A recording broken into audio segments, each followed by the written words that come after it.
All right, today we're diving into something really interesting and maybe a little provocative. It's an idea called the modern marriage paradox, and it gets right to the heart of a major tension in modern relationships.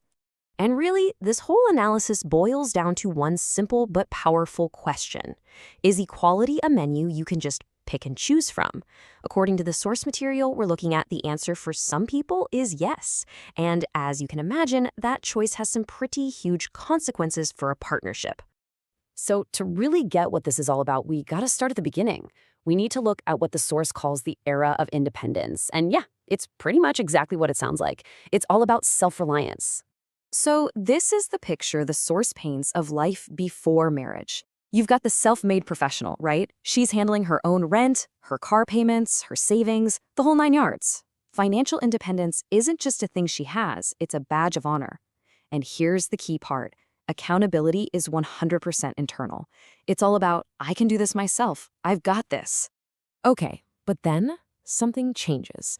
This is where the whole argument introduces its central conflict. It claims that after marriage, there's this huge, dramatic shift. They call it the accountability pivot. So, just to recap, the mindset before marriage is crystal clear. I can do it. Total self-sufficiency. That's the starting point. And then, after the wedding, the argument goes that whole perspective just flips on its head. That internal, I can do it, pivots to an external question aimed right at the partner, why haven't you done it? See the switch? That right there, that's the paradox we're talking about. So the big question is, why? Why does this pivot happen? Well, the presentation points to two main reasons, two catalysts that create what it calls the selective equality trap. Let's unpack them.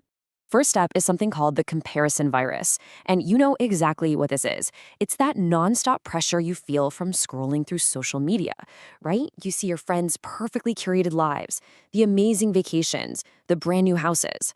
The argument is that this creates this constant and, let's be honest, totally unfair scorecard for your own life. And when your reality doesn't match their highlight reel, well, that's where resentment starts to grow.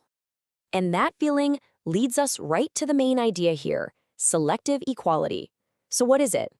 The source defines it as demanding all the rights and power of a modern equal partner, but at the same time, still holding on to the expectations of a more traditional dependent role.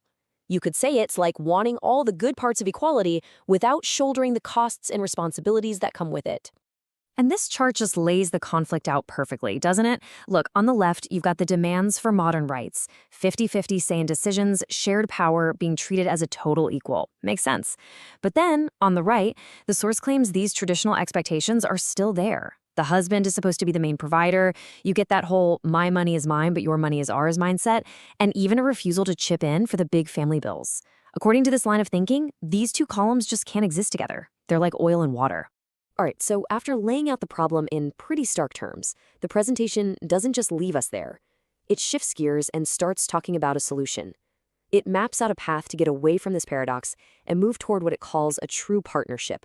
And that path forward has 3 really clear steps. Step 1 is a reality check, basically admitting that real equality means sharing the risks, not just the power.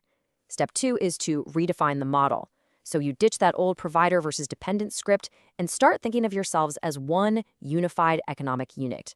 And finally, step 3 is commitment.